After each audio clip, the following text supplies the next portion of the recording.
በነገራችን ላይ ምርት ነሽ አምራች? ምን ማለት? ኦ ምርት ማለት ተማሪ ማለት ነው። አምራች ማለት ደግሞ ሰራተኛ ምርት ማለት እንጂ ደስ ይላል። እናትሽ ታዲያ ስጭኛ። ምን ልስጥህ?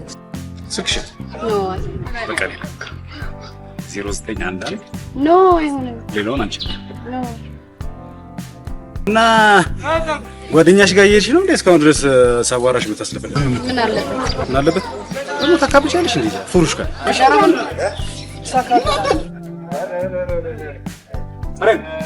ጋርደነሽ ምንድን ነው?